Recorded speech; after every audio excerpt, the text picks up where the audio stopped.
আসসালামু আলাইকুম, সবাই কেমন আছেন? আশা করি সবাই খুব ভালো আছেন। আজকে আমি আপনাদের জন্য নিয়ে হাজির হয়েছি গরুর শুটকি। চলুন তাহলে শুরু করা যাক। এখানে আমি আগে থেকে গরুর মাংস শুকিয়ে এভাবে শুটকি করে নিয়েছিলাম। এগুলিকে আমি এখন গরম পানিতে সিদ্ধ করে নিব।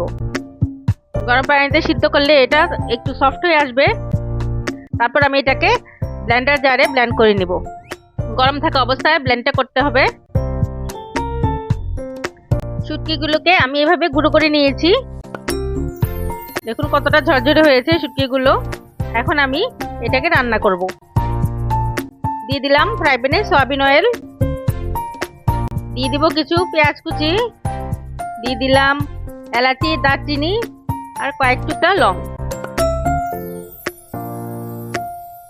পেঁয়াজটাকে আমি হালকা ফ্রাই করে নিব। এখানে আমি মরিচের গুঁড়া, ধনিয়ার গুঁড়া, হলুদের গুঁড়া এবং জিরার গুঁড়া নিয়ে নিয়েছি। সবগুলো আমি একসাথে ঢেলে দিলাম। মশলাটা একটু কষিয়ে নিব আমি।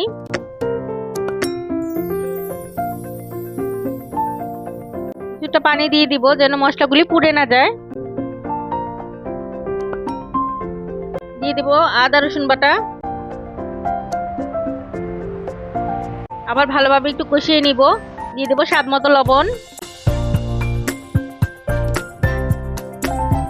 মশলাটা কষে আসলে আমি এটাতে শুটকিগুলো দিয়ে দিব।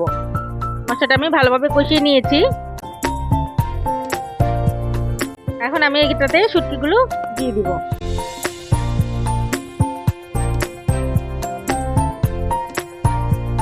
কিছুটা নেড়ে চেড়ে নিব যাতে মশলার সাথে সবগুলো একসাথে ভালোভাবে মিশে যায়। এখন আমি এটাতে দিয়ে দিব পানি। পানি দিয়ে আমি এটাকে ভালোভাবে ঢেকে দিব।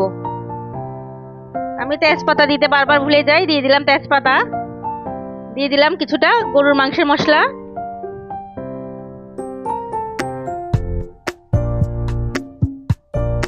এখানে আমি কিছু আগে থেকেই আলু কেটে কুচি কুচি করে রেখেছিলাম, সেই আলুটা এটাতে অ্যাড করে দিব।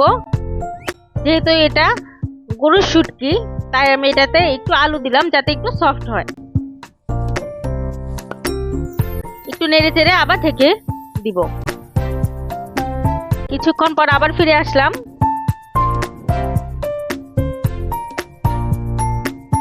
এবার আমি ভালোভাবে এটাকে নেড়ে চেড়ে একদম শুকিয়ে নিব।